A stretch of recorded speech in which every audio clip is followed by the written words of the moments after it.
recorded now. Let me start sharing the screen.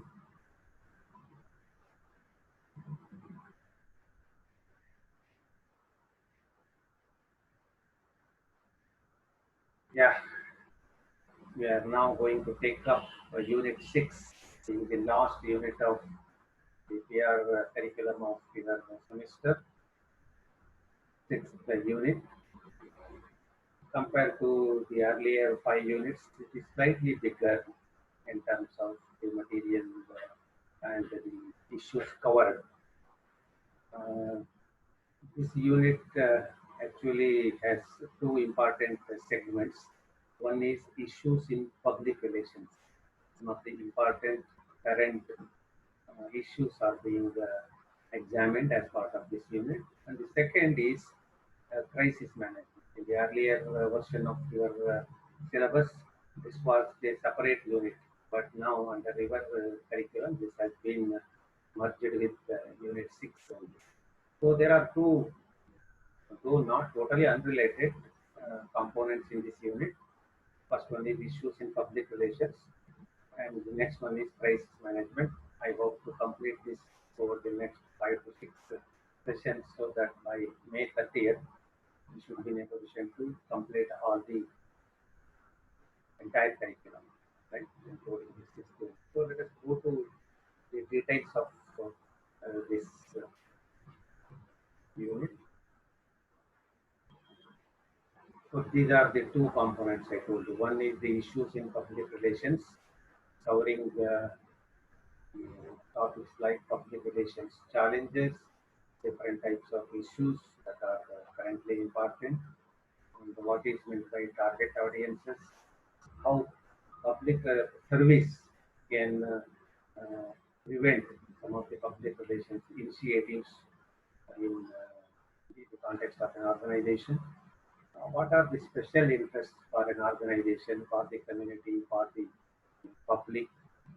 Then, what is this issue of compromise between the organization and its public, and how this is being driven and managed by the public relations function of the organization, and how to anticipate an issue and how to work out an emerging issue through a technique called scenario technique. So these are some of the topics that are covered in the first part of this unit. And the second part, as I told you, majorly it is about crisis management, how public relations function can play its role in managing the crisis that comes up in the organization vis-a-vis the public, not with the crisis, financial crisis, marketing crisis, or production crisis, or quality crisis. It is essentially the crisis that come up between the organization and its public and its target audience. How public relations department or the function can play its role in managing and coordinating and handling these crises. Understanding how people typically react to the issues, what is the behavior, what is the conduct of the public to a given issue, how do they react, right, in a given circumstance, in a given situation. How does the human nature involve in this reaction or response to an issue? What is the role of communication from the organization to the public or from the public to the organization in such a crisis situation? Different types of crisis, how media can influence both the emergence, identification, and resolution of the crisis, and what are the guidelines, basic guidelines in crisis management. So these are some of the topics we are going to examine. I find one more has joined now. Who has joined now? Nikuti Gowda has joined, and I think Rachana has joined now. Okay. So these are the issues being examined in this unit. Now the first thing we are required to take up as part of the first component is public relations challenges.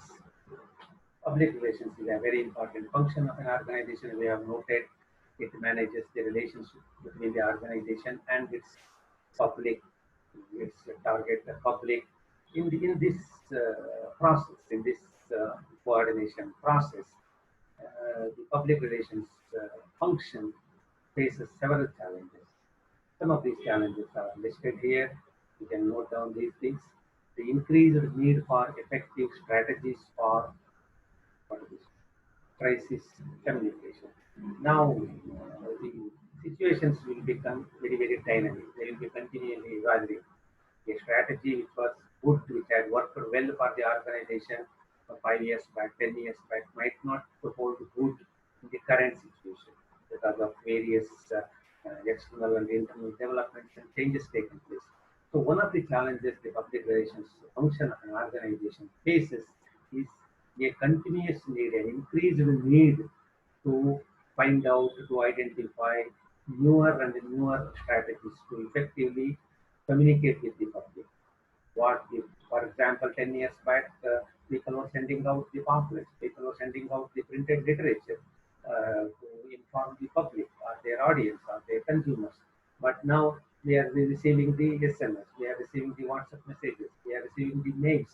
So the communication strategies, communication media has changed now because of the new changes in communication and technology and the new changes in the whole business landscape. So one of the challenges public relations function faces is a never-ending, a continuous, a constant search for newer and newer tools, methods, strategies, approaches to effectively communicate with the public. What was good, what had worked well 1 year back, 2 years back, 5 years back, or in a different situation might not hold good in today, might not hold good in tomorrow. You might have to identify and you might have to equip yourself with newer methodologies, newer approaches, newer strategies. That is one challenge. It is a continuous challenge. It is a never-ending challenge. Every day you may have to re-equip, re-innovate, right? Revalidate your methods and approaches. Second thing is keeping up with increasing avenues of interaction with stakeholders through social media. So continuing with this. Now, it is not that once in a while you contact, you talk to your public. It is not. Today's public are very tech savvy. Today's public are information hungry. Today's public are intelligent and enlightened. They want to be continuously updated.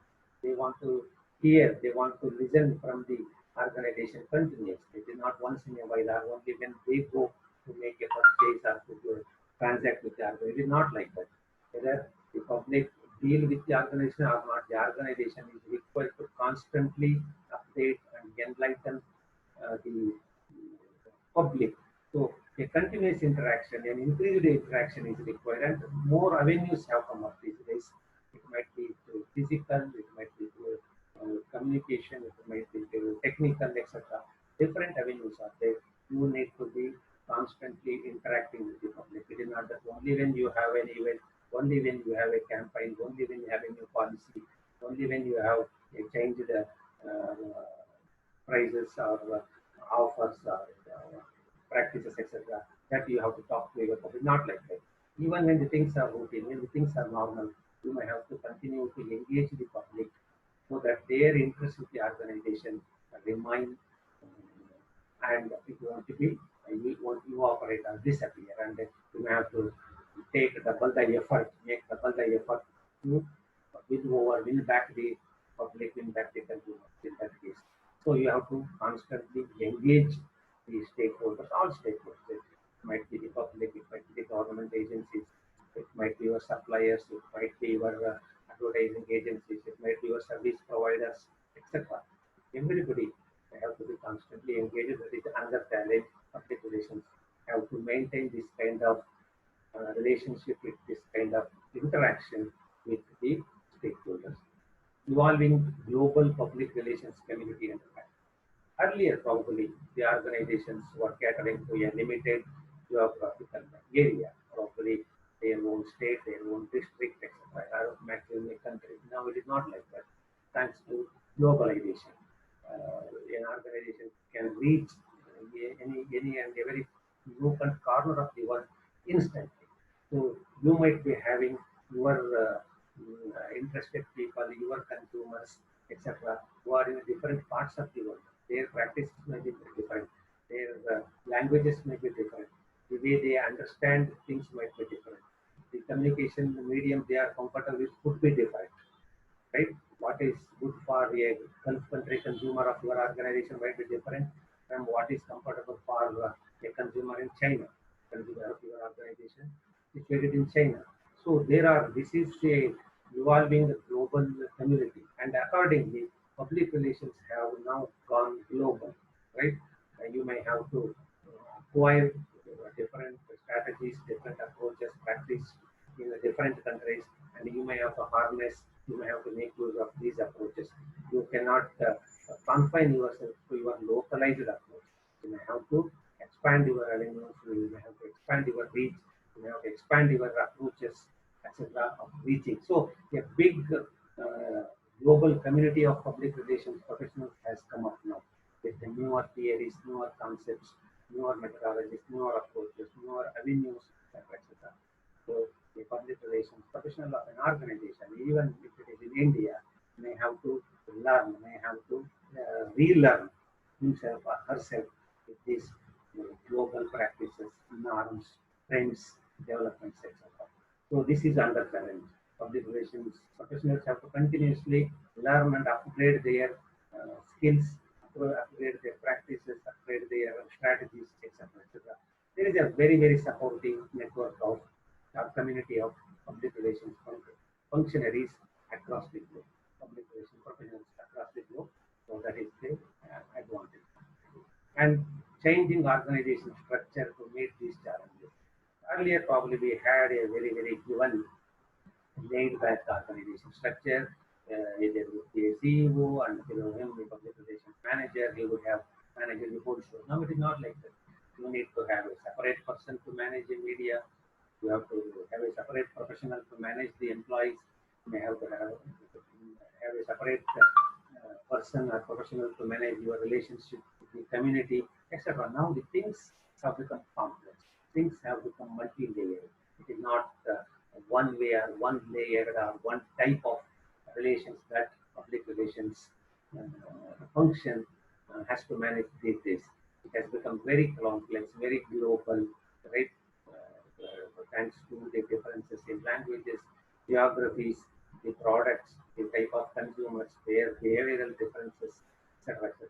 You need to address, you need to handle a whole lot of new complex situations and problems these days, right? So you need to have a very, very different organization structure comprising of different types of professionals. Earlier, probably one person would have handled all. Now you may have to have a separate professional to handle the electronic media, one professional to handle the social media. You might have seen some of the companies now. There are people who handle the who manage the Twitter handles of their organization, who handle the WhatsApp and Facebook sections. A third person handles only the print media, the fourth person handles only the electronic media. So those who are professionals, those who are experienced and qualified in their respective area, you may have to have these people in your organization. Probably one-sided approach might not work now. You need to be, you need to branch out, you need to diversify, you need to be manned by. You here means the public relations function will have to be manned by different types of professionals. Accordingly, you may have to construct and design your PR structure, PR organizational administrative structure. So that is a new challenge. You may have to constantly upgrade, revise, redesign your organization structure so as to respond properly, respond promptly to the emerging changes in the public relations space or public relations domain. You probably you cannot be very, very effective in continuing with your old 50 years old organization structure. You have to revise it, redesign it, redeploy your functionaries in the different areas as the things emerge. So only five students are there. Why everybody is like? Now, what are the different types of issues that the public relations may have to face? depending upon their appearance, depending upon their existence. These issues are grouped into four types. One is latent. Latent means hidden. The issue is still there. It might not have emerged. It might not have come into open. It might still be latent or hidden. It might not be seen. It might not have been experienced. But there is a hint that this issue is likely to come. Say in January, probably there was a slight hint that a big viral disease would emerge and sweep across the globe. In January, it was very latent. None of us were aware of this. So that is latent. It was just being formulated. The issue is it was just being created or it was developed. It was developing actually. It had not even fully developed and it has not emerged. You can say it's just like a seed and it has just started germinating like that. It is latent. Latent means a hidden, right? Suppressed or hidden. Now the second stage is emerging. The issue might have started to be written about, right? Some people have written here and there, some references is being made. Say probably in the month of February, somebody said China, there is a problem, a lot of people are facing this problem in a city called Wuhan. Some people have traveled from Italy, so Italy is being exposed there. Some some references are being made. People have started talking about the issue. We call this emerging. The issue has just now emerged. It might not, right? Or hot. Now full blown issue. Now issue has been blown over completely. Now it is the topic of, for example, the migrant workers issue. 1 month back, it was latent. All these migrant workers were losing their jobs. They were not. They were being abandoned by their contractors. They had no food, no shelter, etc. They were leaving to go to their native places. Say some 2 weeks back, the issue has started emerging. People, migrant workers started assembling here and there. They, they started pressurizing the public authorities, government authorities to arrange trains and buses for them to go back to their native states like UP, West Bengal, Jharkhand, Rajasthan, etc. Now it is hard. Over the last 1 week or so, it is very hard. Indian Railways has been running and it has moved about 1 crore people across different states. The issue is now fully blown up.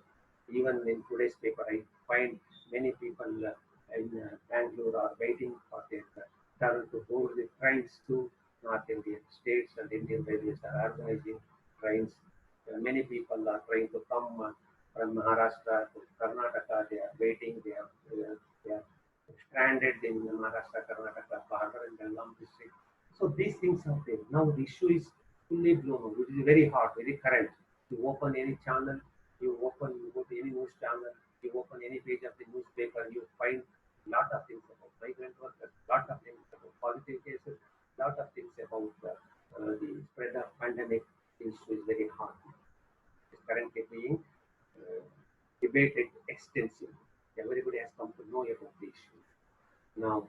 So that is one type of issue. We are fully blown issue. How to handle this methodologies, approaches are there. Now fallout. Fallout means once the issue has receded, or flattened or receded. Now even after that, it's like even after the rains stop, there will be droplets, right? They are called remnants or residues or the leftovers after the issue has blown over. After the issue, for example, yesterday you have read the newspapers or seen in news channels. The cyclone Amphan has hit Odisha and West Bengal coast. Now it has blown over. It has passed over to Bangladesh and other parts. But now the destructions and the damages you can see now. All those things, everything, your telephone poles have fallen, houses have been damaged, bridges and roads have been damaged. These are all the fallout. These are all the after effects. After the issue is over, what do you find on the ground? Right? Left over after the issue. Remnants means parts, leftover parts or pieces from the settlement of parts. So once this is solved, once all the migrants have been shifted to their respective places, now look at the issue. What is happening? What is the problem of labor scarcity in construction sector in Bangalore, road sector in Bangalore, other services in Bangalore? What is happening? How they are managing? From where they are getting the new labor? What has happened to the wages? Since the labor is a scarcity now, you may have to pay more. What has happened to the cost of operation? These are all the after effects of an issue. The issue has become hard, it has remained, and it has damaged everything, and it has blown over. Every issue has an expiry date. Say after some time it will recede. Now after that, what is happening and how to handle these issues? Again, this is an issue for the organizations, for the institutions, for the public authorities to manage. So, from a public relations perspective of an organization, the issues could be of four types, depending upon their their appearance, their emergence, their movement, and their disappearance or decline. One is latent when it is just farming, right? Now, second is emerging, it has come above the ground. In third is it has fully covered, fully blown over, fully debated. How to solve this problem, etc., fully being debated, its effects are being examined, its scope is being examined, etc., etc. And as I told, after some time, when the issue has blown over, or when another issue has come up, this issue might go to backstage, but there might be some remnants, some follows, some after the effects of that issue on the organization, on the people, on the public, on the government, etc. So what are these issues and how to handle it? So the issues, the nature of these issues, the time horizon of these issues, the scope of these issues, the likely effect of these issues, the lifespan, life cycle of these issues could be different from latent to emerging to hard to follow, right? And organizations may have to have separate strategies to deal with a different stage. These are more like stages rather than types of an issue. If it is only latent, how to handle this? Whether it is emerging and whether it is likely to impact our organization, how to handle it? Whether it is a hot issue debate now, it is covering, it is damaging all parts of our organization, how to handle this? And once the issue is over, how to live beyond this issue? How to manage our life beyond after this issue? That might call for different strategies, different kinds of strategies. So depending upon the nature of the issue, the time horizon, the likely impact, the scope, right, the effect of these issues, different methods have to be adopted by the organization. That's why we need to identify what is this type of issue, whether it is just now come up, or it is emerging, whether we have got some time to breathe in and take stock and think and act, or whether it is hot and there is no time, we have to immediately take some measures to contain this issue, or whether issue has blown over and whether we have to regroup ourselves, right? Rearrange ourselves, right? To live beyond this issue, live the life after this issue. What is the state? That is what we need to understand. Now, we have been talking all through this public relations subject. We have been referring to an issue or concept called target audience, right? Whenever we talk of public relations, we always talk about the other face of a part of this concept, that is target. What is the meaning of target audience? Target audiences such as employees of the organization, neighbors, neighboring organizations, or institutions, organizations, uh, factories, businesses, buildings, etc. in your neighborhood, in the stockholders, that is shareholders of the organization, who are the owners of the organization, who have promoted the organization, who have put in their invested their capital in the organization. Members, all it could be other management team members, etc.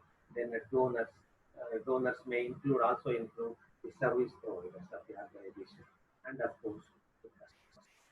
All these different groups, specific groups, all of them collectively and individually form a target audience. So the organization may target its campaign, its public relations, initiatives and activities to any of these groups or all of these groups together.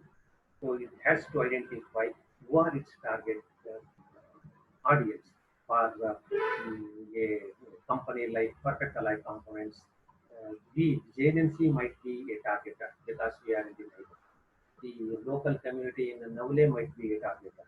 Its employees might be target audience. But the some of the say hotel businesses in Sri Lanka might not be the target audience of Pakistan. So each organization will have to identify who are its target audience, which are the segments of the public that are that may be considered as the target audience for its public relations initiatives, programs, who are the members, what is their composition, what is their strength, right? What is their number, etc. etc.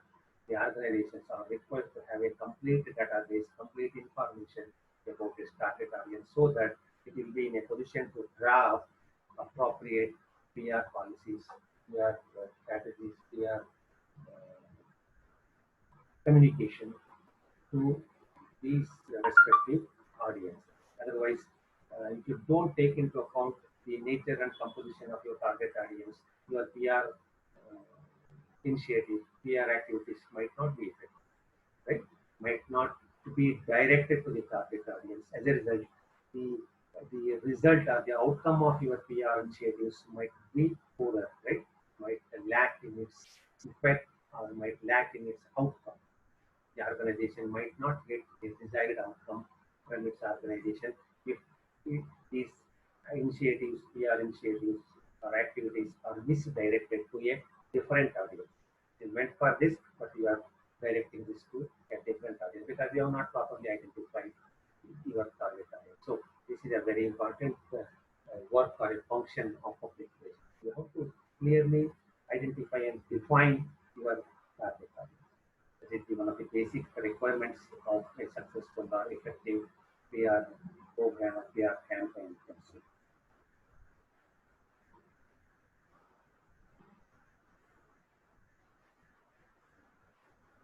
This is what I have told the target audiences have to be distinguishable from one group to another.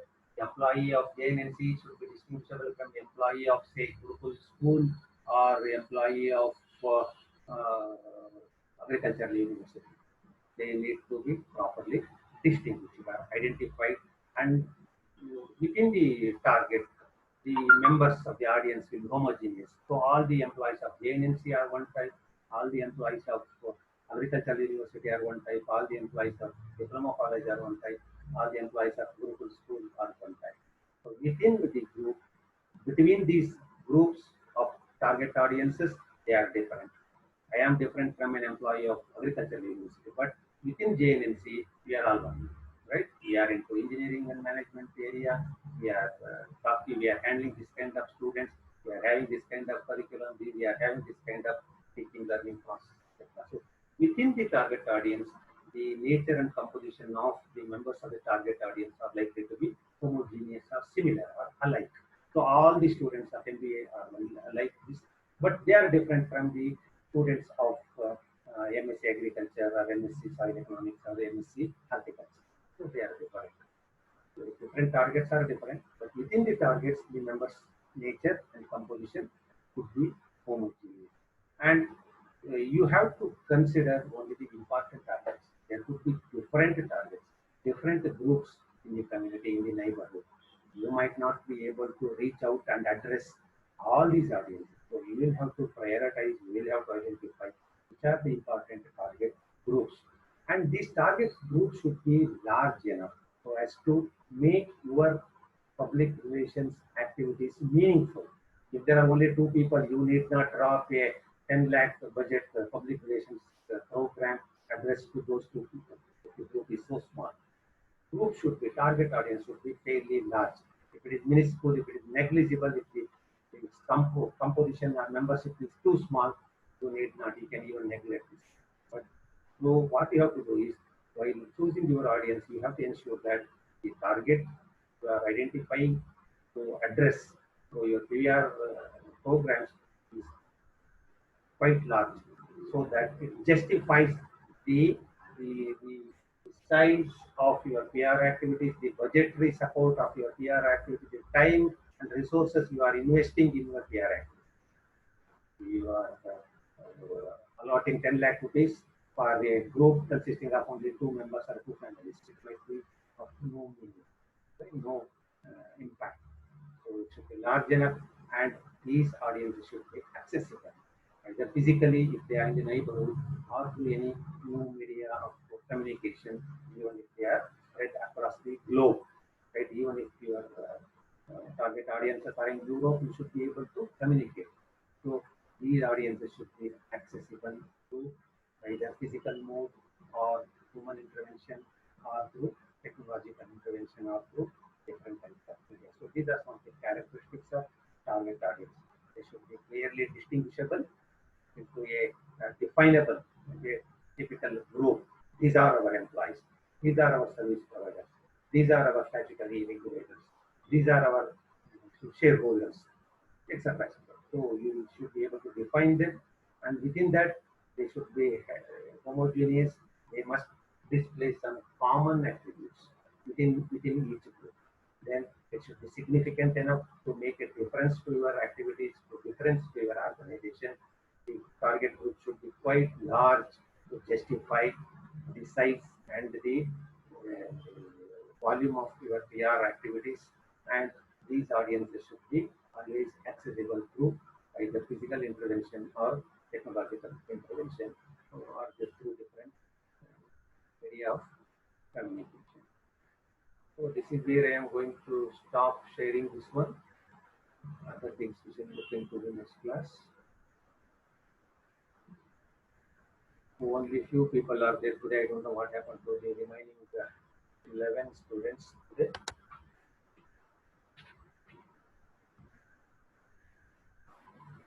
Only 6 are there. Okay, then take care. I'm ending the session now. Hello, you are all there? Yes, sir. Thank you. Yeah, okay. Take care. I'm ending the meeting.